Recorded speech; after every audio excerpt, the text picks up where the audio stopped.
New Age deception number 10. And this is the last one. The truth does not need to be defended. You hear this constantly. Oh, the truth doesn't need to be defended. It speaks for itself. Oh, really? You want to explain to me how that works when so many people don't know what the truth is? They don't know the difference between right and wrong? Truth doesn't have a physical voice. We are the people who truth works through. Those who know it. So, they say since truth doesn't need to be defended, don't ever confront anyone on their bullshit. Slide number 123. Never confront anybody on all the things they're doing wrong, on their total bullshit. Don't confront them. No, that's confrontative. We don't want that in the New Age movement. We don't want any confrontation. We don't want people saying unapologetically, what you're doing is wrong, you should not be doing this. This is wrong because it causes harm to other people, and explain how it actually causes harm to other people. No, that would be calling someone on their bullshit, and we can't have that. That's confrontative. We don't ever want to talk about the negative, remember? Never talk about the negative. Truth doesn't need to be defended. As it's being totally destroyed in the world, it doesn't need to be defended. No one needs to come to its defense. It's just dying, it's being slain, it's being murdered. But don't come to its defense. Oh, yeah, it'll defend itself. So never confront anyone on their bullshit. This, ladies and gentlemen, in itself is bullshit. The correction to this nonsense, this New Age nonsense, is that which can be destroyed by the truth should be. A quote by Hodgel. Okay? So, if truth is a destructive process, it's not an additive process. Truth strips away the lies. It's an acidic process that eats away at what is false. It's apophatic. It works through the negative, through the dissolving process. It takes away, it chips away at the stone like a statue that's inside of a stone. You chip away all that is not part of it. It's not additive, it is subtractive. And we are the vehicles by which the truth operates in the world. We are there to break down the lie. The lie needs to be broken down. People's ego needs to be broken down. They need to understand that they are doing something that is immoral. Not only by supporting violence and slavery, by doing the physical tasks that lead to violence and slavery through the state, through government, through the police, through the military, but by supporting it at all. Ideologically saying that you support any of that. You are supporting slavery. We need to break down that ego by continuously putting the speech out into the world that is morally wrong and unacceptable. Doesn't matter who's ready to hear it or not. The idea cannot be unheard. We need to create a bullshit-free zone where we do not apologize for any inconvenience that we are creating by speaking the truth. The people who currently don't understand the truth are the ones who need to offer an apology and say that they were wrong. Not us. I do not apologize for being vitriolic in my speech against immoral people. Immoral people. I am going to tell them at every opportunity that they are wrong. And they know deep down inside they're wrong. At a soul level, they know they're wrong. They know that they're immoral. And they want to offer justifications for continuing their immoral behavior. They want to say, oh, I got to do this for money. It's my job. This is all I know. This is all I can do. No excuse. I don't accept it. No one should accept that as an excuse for the continuance of immoral behavior. Wrong. If we don't put that idea out there, it will not take root. We are the vehicles by which the truth operates in the world. The truth does not have a voice itself. It is a concept. It is a law in existence, but it doesn't have a human voice. We have to be its voice. Slide 127. The universe is spoken into existence. Once again, those who are speaking, that's how the world's going to become. The media is speaking the lie constantly, 24 hours a day, 7 days a week, 365 and a quarter days a year. The propaganda and lies never stop being spoken. This is why they're kicking our ass, ladies and gentlemen. We have to become the voice and the defender of truth. Yes, truth will exist. It will still exist whether we do that or not, because truth is always true. It doesn't matter whether people are here or not. We can be destroyed and truth will still be. So yes, it is true that truth can never be destroyed, but we can be destroyed, and that destruction will happen when we refuse to be the defender of truth, when we refuse to take the truth into ourselves and then defend it against the monumental lies that are being spoken every moment of every day. We have to become a louder, more forceful, more powerful voice than the voice of those lies. And until we do that, not one thing is going to change here. We have to take up that mantle. We have to take up that sword and be a defender, a knight in the service of truth. And that is becoming a defender in the service of both the sacred feminine and the sacred masculine. You are defending the sacred feminine principle of truth and the non-aggression principle, and you are exercising the sacred masculine duty of taking up that mantle and being that defender.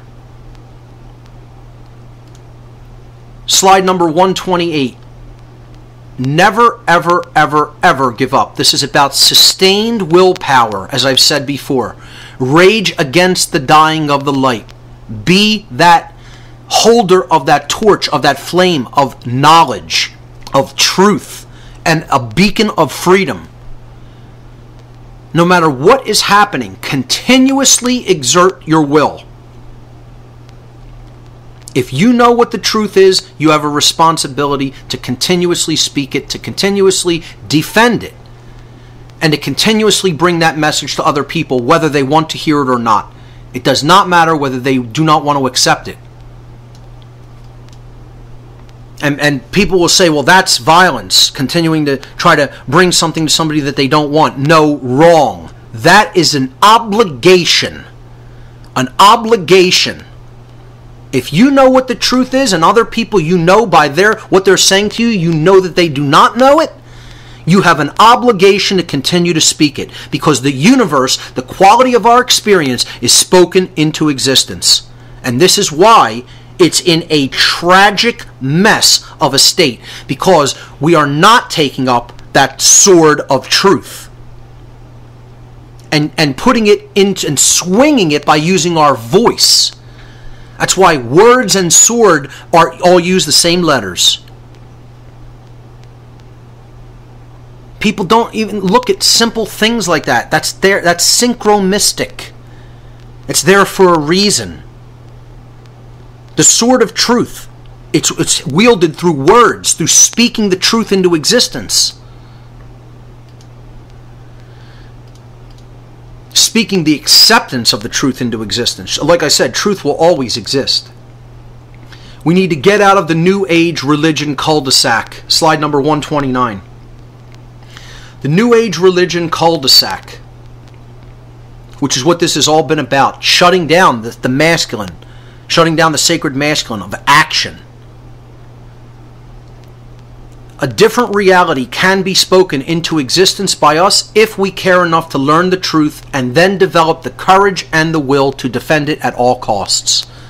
And once again, this is done by speaking the truth into our daily lives. When we do that, that's when more people will become awoken.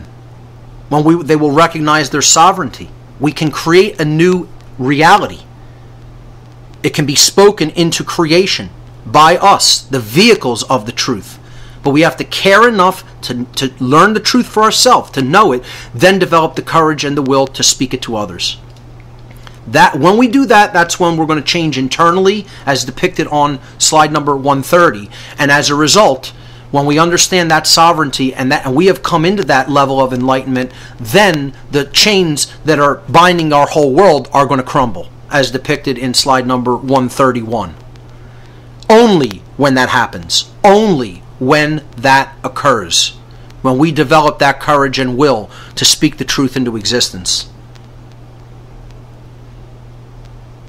When we do that, we'll see a world emerge that we can scarcely even imagine right now. A world based in truth, above all else, a world based in love, higher consciousness, and a world that is truly free. That's on slide number 132. And that process can only happen when we ourselves, in slide number 133, free our minds from the illusions that we have been led to believe our whole lives. When we free our mind, that is the beginning of that process. When we come out of the illusions that we have been taught, the shackles that have bound the mind for millennia, the mind of humanity for millennia. That is an internal process that is a choice. It is a choice that is based in opening our heart. Love. Do you want it? Do you want to know the truth? Is that desire present within you? Because that's where it has to start. It has to start with that desire. And that is born of the heart, which helps us to free our mind and expand our consciousness. That's what love is, the expansion of consciousness. And being open-hearted and open-minded enough to take the truth into oneself. Only when we engage in that process, and in doing so free our mind from illusions, will we ever break our chains and become truly free externally, as depicted on the last slide, slide number 134. So that is the end of the presentation. I want to thank everyone for listening this far, if in fact you have gone all the way. And I hope that you've enjoyed it. I hope that you've gained some understanding from it. And if you see fit, share this presentation with as many other people as will listen to it. Break it up into many parts if you have to. Listen to a little each day. I wanted to go through it and do it in one podcast, but, you know, take it at your pace. That's the whole point.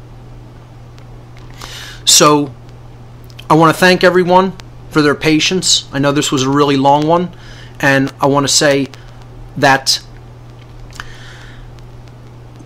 we have to really become motivated to take action ourselves. Forget about what other people are doing, or even what I'm doing.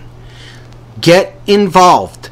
Get motivated. Speak to other people. Most of all, speak to people who think that they're the controllers and that they think they have to do this. Because they can understand this if they simply apply themselves a little bit and stop doing what they're doing. And get out of the fear that leads them to believe that this has to be done. It can be changed, even at this late time. It can be changed without even going into the horrific levels of suffering that are going to be required if these people keep pressing and pressing and pressing to do what they are doing. Them above all else, this message has to reach. So anybody who knows people in that position, please take this message to them and help them to understand it. So that's all for today, and remember everyone, there are only two mistakes that one can ever really make on the path to truth, and that's not starting and not going all the way. Thanks for listening to What on Earth is Happening. We'll see you next time on the next podcast.